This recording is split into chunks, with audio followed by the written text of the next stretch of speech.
eu sou a Marielle do blog Customizando.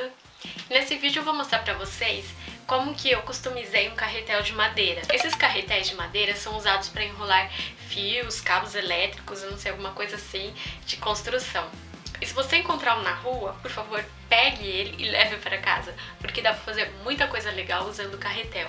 Lá no blog eu já mostrei várias ideias do que dá pra fazer usando um carretel de madeira, usando na decoração. E aí minha mãe trouxe esses carretéis pra casa e eu pensei assim na hora, nossa, eu vou fazer uma mesinha.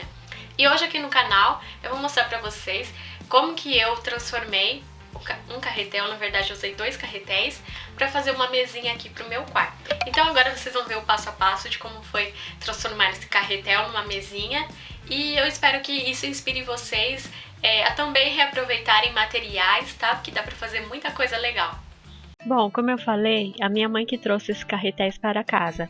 Eles estavam no Ecotudo, que é um centro de reciclagem aqui da minha cidade. Para fazer a mesinha, eu comecei lixando um pouco os carretéis. Eu usei 2 para fazer esse trabalho. Depois eu medi e marquei 2 rolinhos de papelão, porque eles vão servir de suporte para a mesinha. Isso é opcional, vocês vão entender depois de ver ela pronta. E daí eu cortei esses rolinhos na altura desejada, para que eles encaixem na mesinha.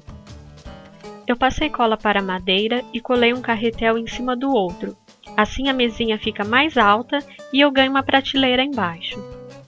Depois de colados, eu pintei tudo de branco. Eu comecei pintando com tinta spray, mas ela acabou e então eu terminei pintando com outra tinta branca, com rolinho mesmo.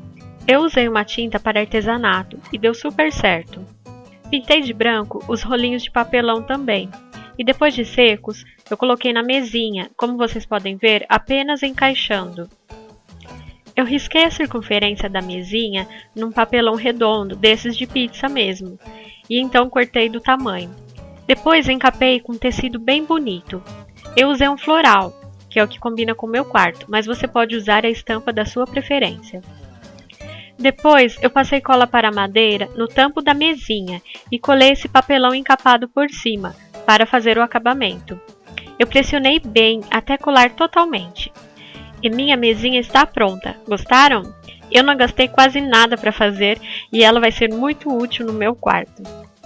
Adorei minha mesinha de carretel, ficou linda. Eu coloquei a mesinha perto do guarda-roupa, porque meu quarto é bem pequeno. E eu a chamo de mesinha de livros, porque na parte de baixo ficam vários livros que eu quero ler. Eles ficam apoiados naqueles rolinhos de papelão. Se você tem muitos livros, assim como eu, pode usar a mesinha como eu usei. Ou você pode colocar apenas alguns enfeites decorativos, que também vai ficar legal. E é isso, gostou da minha mesinha? Se você gostou, deixa um joinha e também deixa um comentário aí dando sua opinião. Semana que vem tem mais vídeo no canal, mas no blog todo dia tem novidade. Continue acompanhando o Customizando. Um beijo e até o próximo vídeo. Be the girl, but I kinda need a word. Well, I'm into you, and oh, I know it's been a long time. I was